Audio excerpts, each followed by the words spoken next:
اعوذ باللہ من الشیطان الرجیم، بسم اللہ الرحمن الرحیم۔ سورہ ضحیٰ نمبر 93۔ آج ہم اس کا ترجمہ سمجھنے کی کوشش کریں گے۔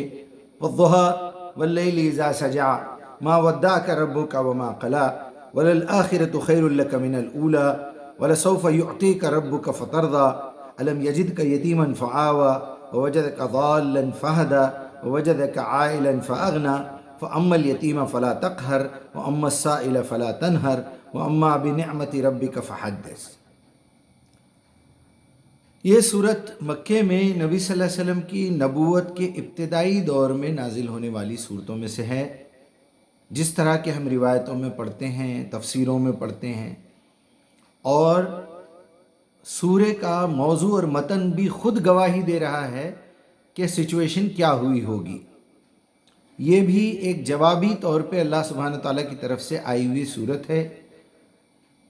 کچھ عرصہ بعد آپ صلی اللہ علیہ وسلم پہ وحی کا نزول رک گیا، کیونکہ وحی نازل ہونا، اللہ سبحانہ تعالیٰ کی طرف سے کوئی کلام کا نازل ہونا، پہلے تو اللہ سبحانہ تعالیٰ وہ دل سلیکٹ کرتے ہیں جس پہ قرآن کو نازل کرنا ہو، یا قرآن کو سمجھانا ہو، یا قرآن کا مطلب اندر پہنچانا ہو۔ چنانچہ آپ نے سورہ بقرہ میں دیکھا ہوگا، پڑھا ہوگا، سنا ہوگا کہ ختم اللہ علی قلوبہم وعلی سمعہم وعلی ابصارہم، یعنی کافروں کی بات کرتے ہوئے اللہ تعالیٰ نے یہ کہا تھا کہ والذین کفروا سواء علیہم انذرتہم ام لم تنذرہم فہم لا یؤمنون، ختم اللہ علی قلوبہم وعلی سمعہم وعلی ابصارہم۔ اللہ نے ان کے دلوں پر لاک لگا دیے ہیں، تالا پڑ گیا ہے، ختم اللہ علی قلوبہم، بند کر دیے دروازے۔ ختم کہتے ہیں اسٹیمپ لگا دینے کو۔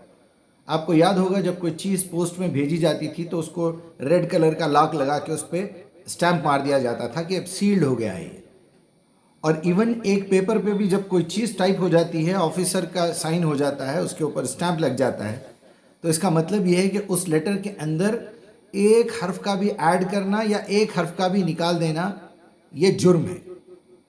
یہاں اللہ سبحانہ تعالیٰ نے دل کا لفظ استعمال اس لیے کیا ہے، ختم اللہ علی قلوبہم، کہ اللہ تعالیٰ نے ان کے دلوں پر مہر لگا دی ہے۔ کا مطلب یہ ہے کہ یہ لوگ قرآن سنیں گے، پڑھیں گے، دیکھیں گے، منہ سے پڑھیں گے بھی، دماغ میں بھی آئے گا، سمجھیں گے بھی، لیکن ان کے دل تک جو اترنا ہے عمل کرنے کے لیے، میں وہ نہیں اتاروں گا، یا اس کا صحیح مفہوم ان کے دل میں پہنچنے نہیں دوں گا، ان کی برائیوں کے سبب۔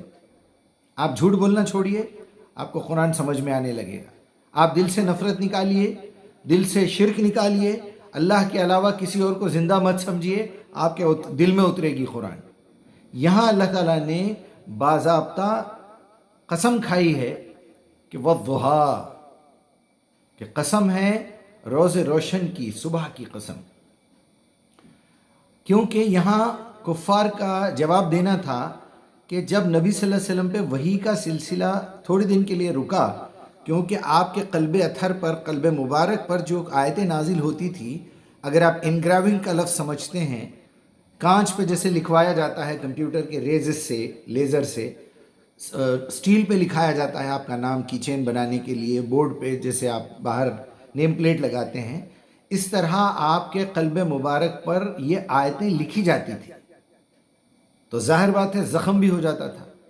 تو وہ زخمی دل اور وہ انگراونگ کا بوجھ اتنا زیادہ تھا کہ سٹارٹنگ کے پیریڈ میں آپ صلی اللہ علیہ وسلم کو وہ پریکٹس نہیں تھی، تو اس کے لیے اللہ سبحانہ تعالیٰ نے پچھلی وحی اور یہ وحی میں، یعنی دوسری وحی کہتے ہیں لوگ، کوئی تیسری، تو بات تو بالکل سمجھ میں آنے والی ہے کہ آپ کو اللہ سبحانہ تعالیٰ نے 10-11 دن کا گیپ دیا تھا۔ اب اس میں کچھ غلط روایتیں بھی ہیں کہ 6 مہینے تک وحی نہیں آئی، کامن سینس کی بات ہے۔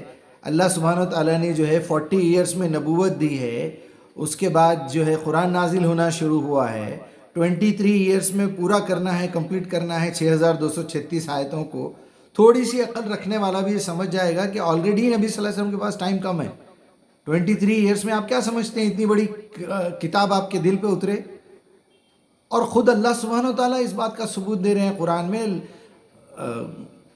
اعوذ باللہ من الشیطان الرجیم، بسم اللہ الرحمن الرحیم، لو انزلنا هذا القرآن على جبل اگر ہم کسی پہاڑ پہ بھی یہ قرآن نازل کرتے لرأیتہ من خشیت اللہ، وہ اللہ کے خوف سے، اللہ کے ڈر سے کانپ جاتا اور پارا پارا ہو جاتا۔ تو اب آپ صلی اللہ علیہ وسلم کو یہ خوشخبری دی گئی ہے کہ آپ کے قلب مبارک پر اتنا بوجھ اتار رہا ہوں میں، بھیج رہا ہوں، تو اس کے بیچ میں جو گیپ دیا تھا اللہ سبحانہ وتعالیٰ نے، اس کے بعد لوگ تانے دینے شروع کرے، بھائی آپ نے تو کہا تھا آپ اللہ کے رسول ہیں، تو پھر کیا ہو گیا؟ کیا اللہ آپ کو چھوڑ دیا یا اللہ آپ سے ناراض ہو گیا؟ وجہ کیا ہے؟ تو آپ صلی اللہ علیہ وسلم، لازمی بات ہے، انسانی فطرت ہے، تھوڑا سا پریشان ہوئے ہوں گے، اور کوئی طریقہ نہیں ہے سوائے دعا کرنے کے، سوائے پکارنے کے اس کو کہ یا اللہ میں ایسی کیا بات ہو گئی کہ وہی نہیں آ رہی ہے، جبرائیل نہیں آ رہے ہیں؟ تو پھر اللہ تعالیٰ نے قسم کھا کے کہا کہ روشن صبح کی قسم اور رات کی جب وہ چھا جائے، ما ودعک ربک وما قلی۔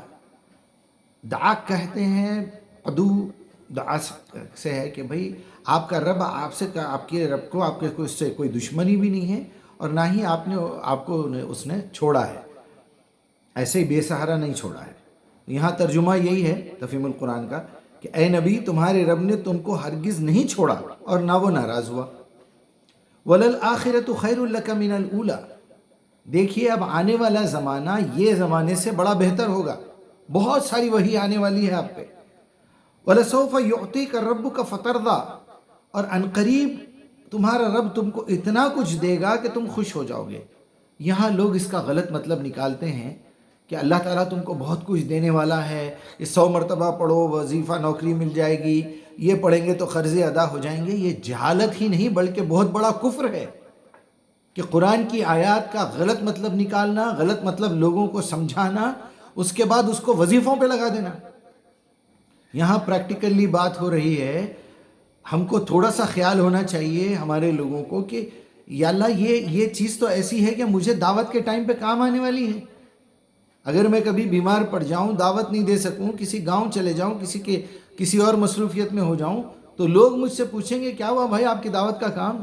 کیا آپ نے قرآن پڑھنا چھوڑ دیا جو ہم کو سمجھانا چھوڑ دیے؟ کافی دن ہو گئے آپ کا کوئی ویڈیو نہیں آیا۔ ایسے لوگوں کے لیے یہ سہارا ہے جو دین کا، دعوت کا کام کرتے ہیں، قرآن کو پہنچانے کی ذمہ داری کا احساس ہے ان کے دلوں میں۔ اب جو بے غیرتی کی زندگی گزار رہے ہیں ان کا تو کوئی شمار ہی نہیں ہے ایسے لوگوں میں۔ چلیے خیر، الم یجد کا یتیماً فآویٰ، دیکھیے ایسا کتنا اچھا پریکٹیکل طریقہ ہے بات کرنے کا کہ آپ پہلے یتیم تھے، کیا ہم نے آپ کو ٹھکانہ فراہم نہیں کیا؟ آپ کے پیدا ہونے سے پہلے آپ کے والد کا انتقال ہو گیا، پیدا ہونے کے بعد جو ہے والدہ محترمہ نے دودھ پلانے کے لیے آپ کو مدینہ بھیج دیا دائی حلیمہ کے پاس، اور پھر آپ تشریف لائے 6 سال کی عمر میں تو والدہ کا انتقال ہو گیا، پھر 6 سال دادا نے پالا، پھر دادا کا انتقال ہو گیا، پھر حضرت ابو طالب نے پالا، حضرت علی کے والد، ان کا بھی جو ہے انہوں نے پھر زندگی بھر جب تک زندہ رہے آپ صلی اللہ علیہ وسلم کی حمایت کی اور لوگوں سے جو ہے آپ کو بچایا، اور آپ پہ جو بھی حملے ہوتے تھے وہ وہاں جا کے ٹھہر جاتے تھے۔ یہاں اللہ سبحانہ تعالیٰ کہہ رہے ہیں ایسے دور تو آتے رہیں گے، اس کے باوجود کیا ہم نے آپ کو سہارا نہیں دیا؟ الم یجد کا یتیماً فآویٰ، آپ کو یتیم پایا اور پھر ٹھکانہ فراہم کیا۔ ووجدک ضالاً فہدیٰ، یہاں ضالہ کا مطلب گمراہی ہے، لیکن اس کو چونکہ نبی کے بارے میں بات ہو رہی ہے تو نبی گمراہ ہو جائے یہ تو سوال ہی پیدا نہیں ہوتا، وہ تو پہلے سے صادق اور امین ہے۔ یہاں گمراہی کا مطلب یہ بالکل نہیں ہے کہ ایک آدمی پہلے راستے پہ تھا پھر گمراہ ہو گیا۔ ضالہ کا مطلب یہ ہے کہ آپ راہ راست کی تلاش میں تھے، آپ کو خود سمجھ نہیں آ رہی تھی کہ ایک اللہ کے ہوتے ہوئے ایک خدا ہے ہمارا، ایک رب ہے ہمارا، یہ 360 بتوں کی پوجا کیوں کر رہے ہیں لوگ؟ کیوں انسان ایک دوسرے سے ڈرتا ہے؟ کیوں انسان اپنی روزی روٹی تھوڑے سے پیسوں کے لیے جھوٹ بولتا ہے؟ کیوں انسان جو ہے سامنے والے کی خوشی کی خاطر وعدہ خلافی کرتا ہے؟ کیا ضرورت ہے اپنے اللہ کو ناراض کر کے اس طرح کی گھٹیا حرکتیں کرنے کے لیے؟ تو یہاں اللہ سبحانہ تعالیٰ نے بتایا وَوَجَدَكَ ضَالًّا فَهَدَىٰ اور وَوَجَدَكَ عَائِلًا فَأَغْنَىٰ۔ اب دیکھیے آپ کو غریب پایا یا نادار پایا اور پھر مالدار کر دیا، کہ آپ کے حالات ایسے تھے کہ پھر آپ کو ایک امیر خاتون کے ساتھ آپ کی شادی کروائی، دولت مند خاتون کے ساتھ حضرت خدیجہ سے، پھر آپ کے حالات اچھے ہوئے، آپ کو پہلے لوگوں کی بھیڑ بکری چرانا پڑتا تھا، خود محنت کرنا پڑتا تھا، اب آپ تجارت کر رہے ہیں، اب آپ کی جو ہے ایک امیر خاتون کے ساتھ شادی بھی ہوئی ہے۔ اس کے بعد وَأَمَّا الْيَتِيمَ فَلَا تَقْهَرْ، اب دیکھیے آپ اگر کوئی یتیم آئے تو اس کے ساتھ سختی سے برتاؤ نہ کرو۔ وَأَمَّا السَّائِلَ فَلَا تَنْهَرْ، اور سائل آئے تو کوئی مانگنے والا آئے تو اسے جھڑکی مت دو۔ وَأَمَّا بِنِعْمَةِ رَبِّكَ فَحَدِّثْ، اور جو کچھ نعمتیں اللہ سبحانہ و تعالیٰ نے آپ کو دی ہیں اس کا اظہار کریں، فحدث بیان کریں۔ یہاں دو مطلب ہو سکتے ہیں کہ جو کچھ مال آپ کو دیا ہے لوگوں کو دکھائیں کہ بھئی اللہ نے مجھے اچھی حالت میں رکھا ہے۔ اگر آپ کے پاس دولت ہے، پہننے کے لیے کپڑے ہیں، تو آپ پھٹیچر حالت میں گھومتے پھر رہے ہیں تو لوگ سمجھیں گے کہ کیا ایک ایسا آدمی ہے کہ اس کے پاس اتنی دولت رکھ کے بھی جو ہے فقیروں جیسا حال ہے اس کا۔ تو آپ کے پاس جو کچھ ہے اس نعمت کا اظہار کرنا چاہیے، لوگوں کو بتانا چاہیے کہ اللہ نے مجھے اس لیول پہ رکھا ہے۔ مگر سچویشن میں رکھ کے اگر آپ اس آیت کو دیکھیں گے تو صاف سمجھ میں آئے گا کہ یہاں وہ بات ہو رہی ہے وَأَمَّا بِنِعْمَةِ رَبِّكَ فَحَدِّثْ، جو نعمت قرآن آپ کو دی گئی ہے اس کو بیان کریں لوگوں کے سامنے۔ یہ ہے اس سورت کا مطلب۔ جو کچھ بھی میں نے سمجھا ہے، پڑھا ہے، اللہ تعالیٰ سے یہ التجا ہے کہ اللہ سبحانہ و تعالیٰ اس کا صحیح مطلب، جو مطلب سے اللہ سبحانہ و تعالیٰ نے ہم پہ یہ قرآن بھیجا ہے، اپنے نبی پہ نازل کیا ہے، ہمارے پاس پہنچی ہے پوری محفوظ، تو اس کا صحیح مطلب ہمارے دل و دماغ میں ڈال دیجئے۔ ہم پوری سچائی، پوری ہمدردی، پورے عمل کی نیت سے، دعوت کی نیت سے، گناہوں سے بچنے کی نیت سے، ہدایت کے راستے کی طلب لے کے آپ کی کتاب کو سمجھنے کی کوشش کر رہے ہیں۔ اے اللہ ہم کو، میرے تمام سننے والوں کے دلوں کو کھول دیجئے۔ رب اشرح لی صدری یسر لی امری، آپ نے جو حکم دیا ہے مجھے اس قرآن کو پہنچانے کا، اس امر میں ہماری، اس حکم میں ہماری مدد فرمائیے، اس کو آسان کر دیجئے، اور وہی مطلب ہمارے دل و دماغ میں سیو کیجئے جو آپ کو منظور ہے۔ اگر ہم سے کوئی غلطی ہو گئی ہے پڑھنے میں، بولنے میں، سمجھنے میں، تو اے اللہ ہم کو اپنے فضل و کرم سے معاف بھی کر دیجئے اور صحیح مطلب کی طرف ہماری رہنمائی فرمائیے۔ میں آپ تمام سے بھی یہ التجا کرتا ہوں کہ جب بھی قرآن پڑھیں تھوڑا سا ہی صحیح یہ دعا ضرور کریں۔ اصل میں جو اکمال تکمیل قرآن پہ جو دعا رکھی ہوئی ہے، ختم قرآن تو میں نہیں بولتا، یہ بہت بڑا گناہ ہے۔ لوگ لکھتے بھی ہیں ختم قرآن کروائیے، یہ تو بہت بری بات ہے، کیونکہ اللہ سبحانہ وتعالیٰ نے اس کلام کی حفاظت کا ذمہ لیا ہے۔ یہ کلام کبھی ختم ہو ہی نہیں سکتا، آپ مکمل کہیے، کیونکہ مکمل کا ہی لفظ اللہ سبحانہ وتعالیٰ نے استعمال کیا ہے۔ الیوم اکملت لکم دینکم واتممت علیکم نعمتی، آج میں نے تمہارا دین، یہ قرآن کو مکمل کر دیا ہے اور اپنی نعمت تم پر پوری کر دی، یعنی قرآن مکمل ہو گئی۔ اسی کے ساتھ میں اللہ تعالیٰ سے التجا کرتے ہوئے آپ سے بھی اجازت چاہوں گا۔ السلام علیکم ورحمۃ اللہ وبرکاتہ۔